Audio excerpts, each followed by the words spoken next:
মৃত্যু লুকোচ্ছে বাংলাদেশ, হিংসা ঢাকতে মরিয়া ইউনূস প্রশাসন। জুলাই আন্দোলনে নিহতের হিসেবে গরমিল। রাষ্ট্রসংঘ ইউনূস প্রশাসনের আলাদা হিসেব।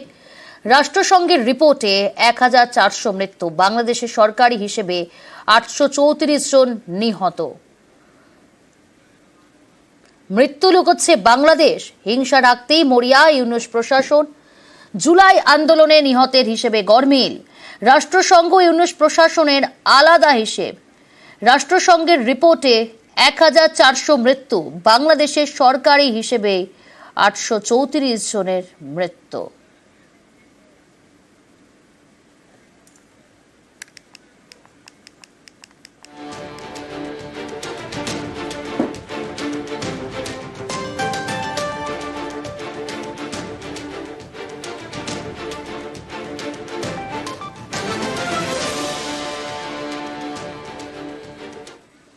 অশান্ত বাংলাদেশ, এবার মৌলবাদীদের রোষে তদারকি সরকারের উপদেষ্টাও। বইমেলায় তাণ্ডবে নিন্দার জের মাহফুজ আলমকে মুখ সামলে কথা বলার নিদান খেলাফতে মজলিসের। এরই মধ্যে জুলাই আন্দোলনের আরেক নেতার বাড়িতে আগুন, বশীভূত জনপ্রিয় কন্টেন্ট ক্রিয়েটরে নুরুজ্জামান কাফির গ্রামের বাড়ি। কট্টরপন্থীদের কোপে ক্ষতবিক্ষত পদ্মাপাড়, এবার নিশানায় বাংলাদেশের জনপ্রিয় কন্টেন্ট ক্রিয়েটর, জুলাই আন্দোলনের নেতা তথা সোশ্যাল মিডিয়ায় বাংলাদেশের জনপ্রিয় মুখ নুরুজ্জামান কাফি। তাঁরই গ্রামের বাড়িতে আগুন লাগিয়ে দেয় দুষ্কৃতীরা।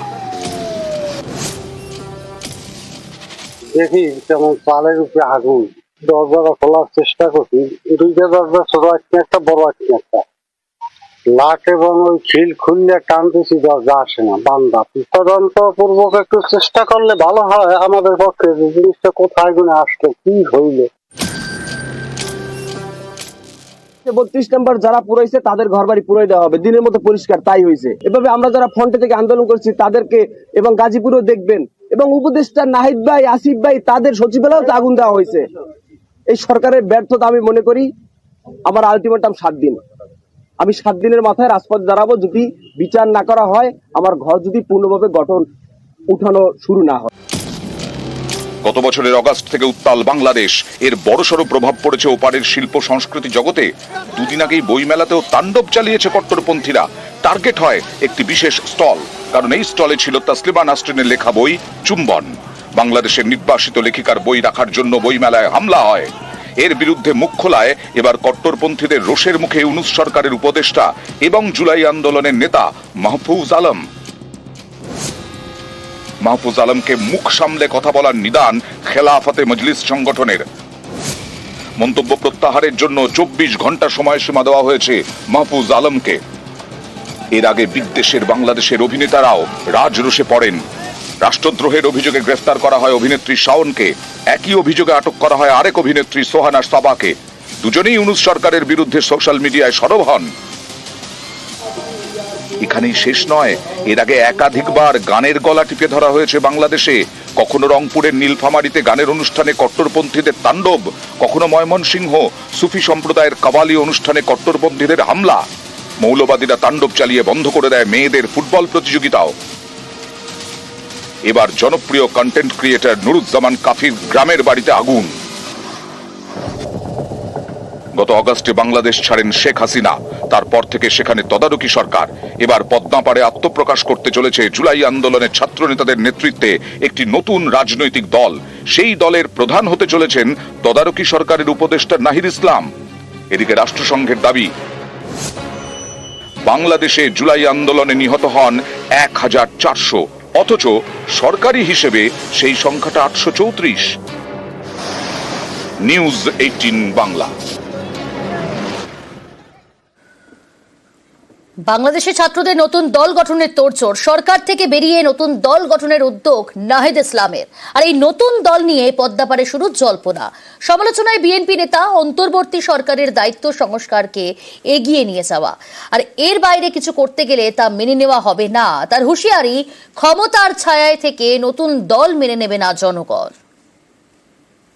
অন্তর্বর্তী সরকারের দায়িত্ব এই যে সংস্কার, এই যে একটা রূপান্তর, সেইটাকে এগিয়ে নিয়ে যেতে সাহায্য করা। এর চাইতে বেশি কিছু করতে গেলে কেউই একমত হবে না, তখন আমরা সকলে মিলে এর বিরোধিতা করতে পারবো এবং এই সরকারকে এত সোজা না বাংলাদেশে আমরা কিছু করে ফেলা। নতুন দল যারা করবেন তাদেরকে বলি, জনগণের ভেতর থেকে দলের জন্ম দেন, ক্ষমতার ছায়াতলে নয়। ক্ষমতার ছায়াতলে থাকা দলকে মানুষ ভালোভাবে গ্রহণ করে না।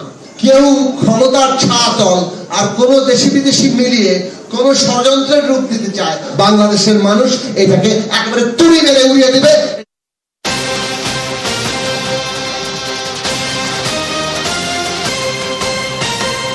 এই মুহূর্তে ব্রেকিং নিউজের দিকে নজর রাখতে হচ্ছে। বারাসাতে সোনার দোকানে আগুন, গ্যাস সিলিন্ডার লিক করে অঘটন, অগ্নিদগ্ধ দোকানের 3 কর্মী, আহতদের মধ্যে একজন নাবালক। বারাসাতে সোনার দোকানে আগুন, গ্যাস সিলিন্ডার লিক করে এই অঘটন, অগ্নিদগ্ধ দোকানের 3 কর্মী।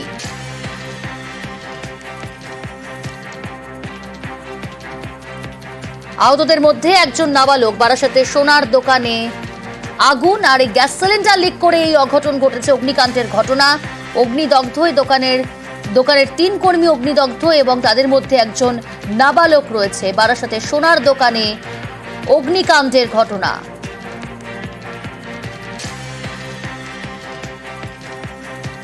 বারাসাতে সোনার দোকানে আগুন, গ্যাস সিলিন্ডার লিক করে অঘটন। জিয়াউল রয়েছে টেলিফোন লাইনে। জিয়াউল, এখন কি পরিস্থিতি, কিভাবে আগুন লাগলো, কি জানা যাচ্ছে সব মিলিয়ে?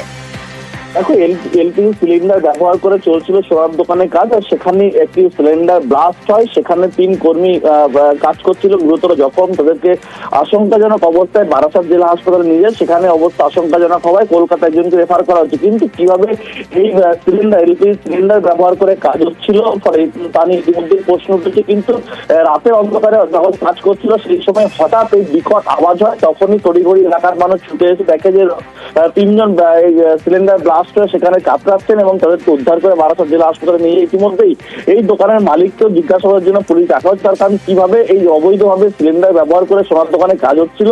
ইতিমধ্যেই কিন্তু আশঙ্কাজনক অবস্থায় 3 জনকে বারাসাত জেলা হাসপাতালে ভর্তি করা হচ্ছে। এলাকায় একটা উত্তেজনা সৃষ্টি হচ্ছে। বেশ,